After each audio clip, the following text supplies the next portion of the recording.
Breaking news મળી રહ્યા છે। કડીમાં બોગસ વકીલ દંપતીનો પર્દાફાશ થયો છે। એઆર રાવલ બની લાખોની ઠગાઈ આચરી હતી। કડી પોલીસે વકીલ દંપતી વિરુદ્ધ ગુનો નોંધ્યો છે। અસલી નામ મિતેશ સાધુ, કોઈ ડિગ્રી નથી તેની પાસે।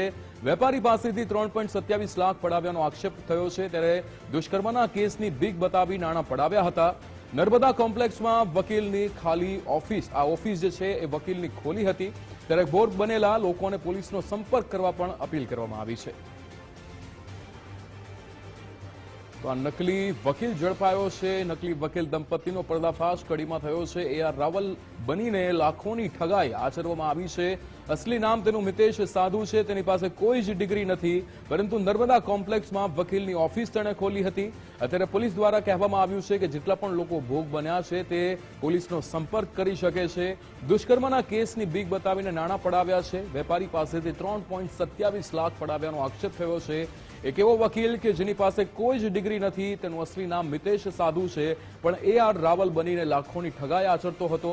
આ વકીલ દંપતી કે જેનો પર્દાફાશ થયો છે, કડી પોલીસે આ વકીલ દંપતી વિરુદ્ધ ગુનો પણ નોંધ્યો છે। વેપારી પાસેથી 3.27 લાખ પડાવ્યાનો આક્ષેપ થયો છે। દુષ્કર્મનો કેસ અહીંયા બનાવવામાં આવ્યો, એ બીક બતાડવામાં આવી અને નાણાં પડાવવામાં આવ્યા હતા। નર્મદા કોમ્પ્લેક્સમાં આ વકીલે પોતાની એક ઓફિસ ખોલી હતી। મુકેશ જોશી આપણી સાથે ફોન લાઈન પર જોડાઈ ગયા છે। મુકેશ, એક બોગસ વકીલ દંપતીનો પર્દાફાશ કડીમાં થયો છે। લાખોની છેતરપિંડી કરી છે, ઠગાઈ આચરી છે, શું વિગતો? વિક્રમ, ચોક્કસથી વાત કરવામાં આવે તો જે કડીમાં બોગસ વકીલ દંપતી એટલે કહી શકાય કે બંટી બબલીનો પર્દાફાશ જે છે ખાસ થયો છે। પતિ પત્ની સામે હાલમાં કડી પોલીસ સ્ટેશનમાં ફરિયાદ નોંધાઈ છે। ખાસ કેટલાય લોકો આનો ભોગ બન્યા હોય પ્રકારની માહિતી પોલીસ પાસેથી મળી રહી છે। એઆર રાવલ નામની એક બોર્ડ લગાવી અને કહી શકાય કે લોકો સાથે લાખોની ઠગાઈ જે છે કરી હોવાની વાત હાલ કડી પોલીસ દ્વારા જાણવા મળી રહી છે।